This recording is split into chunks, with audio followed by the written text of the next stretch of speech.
Speaking of not missing this show, we got a lot of guests for today because today is the 1 year anniversary, I guess you could say. Yeah.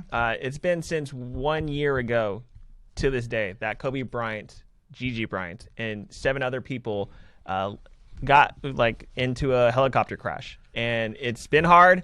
We're trying to make this a better episode than it was last year.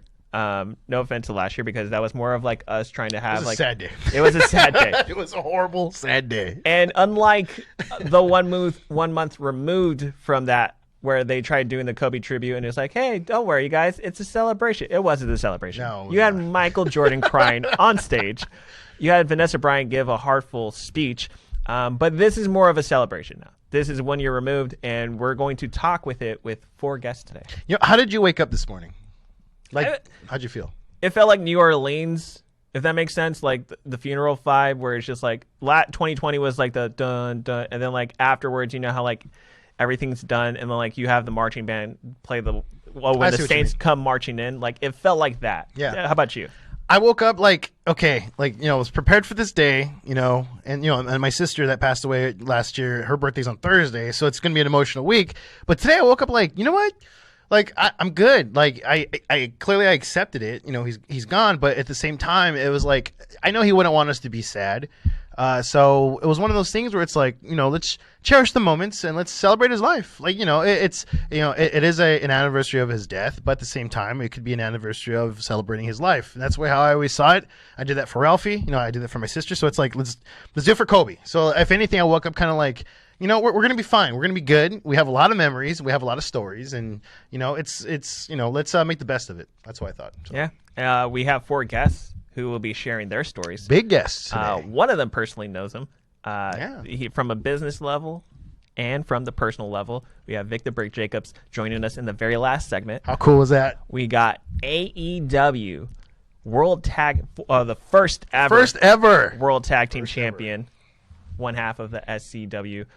We got SCU, excuse me. Messed that up. Come on, Zach. SCU, Scorpio Sky. Hey. But joining us in this hour, very next segment, we got Big Brother Jake, I should say. Yeah. Big Brother Jake. He's worked Laker games, maybe not with ESPN or not through AM 570, but he's had to do it one way or another to get to see Kobe live for many of the games that he got to see before Kobe retired. And then also we have ESPN's Alan Horta. Hey! And former Fearley host. Former Fearley One of my first hosts. Before I succeeded in this position. Just don't tell him that. But why don't we get to the thick of things? If you want to call in, share memories, this is the segment to do it, and also the first segment of next hour. The number is 818-818-6401. Again, the number is 818-818-6401. Mark Gonzales, I know Kobe had meant a lot to you in your life. What can you speak about him, and what you've what has your grieving process been for the past year? It's we've always when I hang out with Sky and Eric Watts and another pro wrestler, that he was a former guest on the show as well. We've always we always got drunk, do shots, and watch Kobe highlights. That was our hanging out, even before Kobe's death for years. We always did that. We always put on Kobe highlights and we just celebrated him.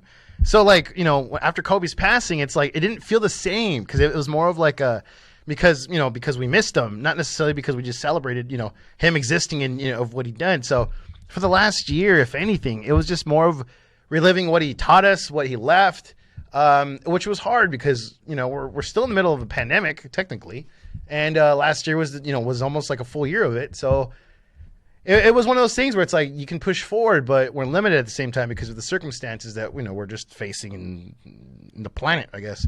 But I just day by day and little by little, just took what he taught and what strive through and be better than yesterday, and that's generally it. It's just Pau Gasol said it best today. He wrote this cool post saying that I think he said something mentioned along the lines of spiritually he's present. He makes sure Kobe's present every day of his life, and I guess that's it. As long as you do what he preached, being better and striving to be the best and of yourself, and and trying to lead, that's the best you can do. That's where in spirit Kobe would live, and I guess that's what I've been doing as well. Mike Gary, you're also a huge Kobe Bryant fan. That's correct. How do you handle the grieving process over the past year or so? Well, it was just super weird. Like Mark said, it was an insane year. I mean, we had Kobe's passing, which was so unexpected and shocking. And then like a month later, we were in pandemic. And then, 3-4 months after that, we're in the midst of an awfully divisive political campaign, and our insurrection, and all that. And so it's almost like I feel that we really haven't. LA as a city, we've grieved, but that grieving process was kind of halted right in the middle. Yeah. And the kind of that kind of cosmic energy was split among multiple different channels.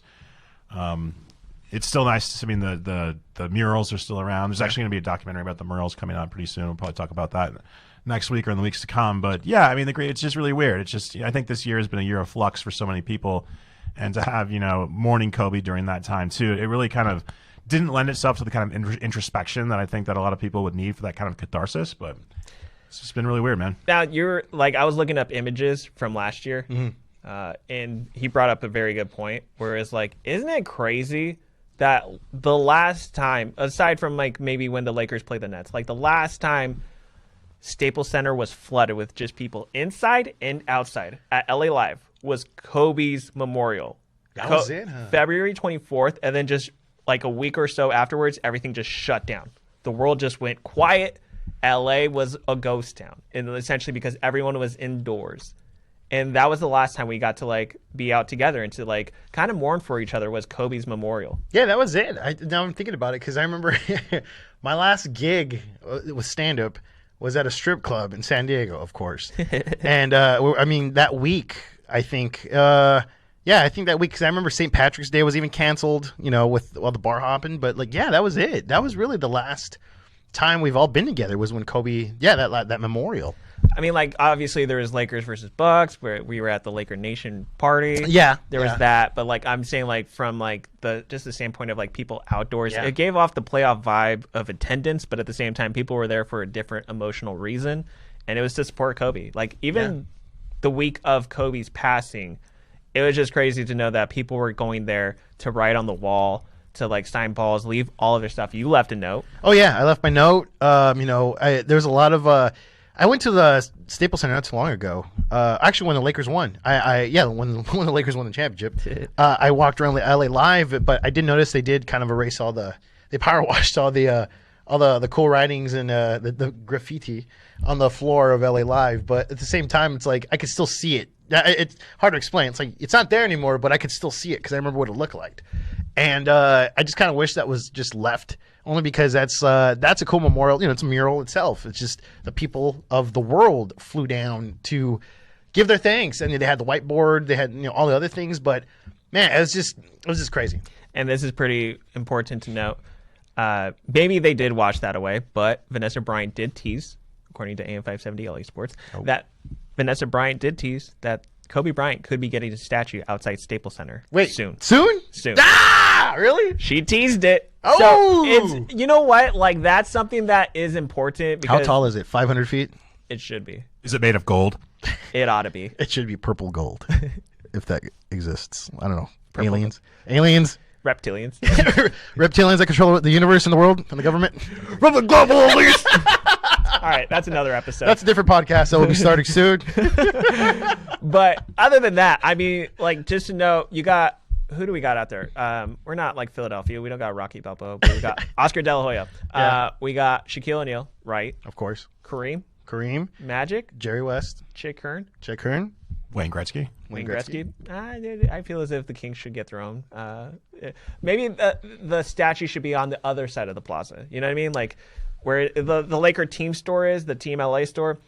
That Wayne Gretzky statue shouldn't be there. It should be on the other side where the convention center is. No, this is how you guys do it. This is how you do it. Have you seen the footage of Brazil when they have the huge Jesus that overlooks the whole city? What they should do is they should build the same size statue of Kobe in the Hollywood sign. I'm all about it. Oh, man. I'm all about it. Oh, my God. Where I go hiking, we haven't gone hiking in a minute. And just Kobe like this. Yeah, him just going, or just a fadeaway. And then you could have the Mamba, the Nike logo, like in the same type of, just like Kobe, but then silhouetted with the Mamba logo. You know what I mean? And then you move the one statue from Brazil over, so it looks like Jesus is trying to block Kobe, but Kobe's shooting over him. Ooh, because we don't know what's happening in heaven right now. You know what I'm saying? Come on, there's no way Jesus is getting bald. Come on. Jesus is getting them buckets. That's what Jesus is getting dropped on.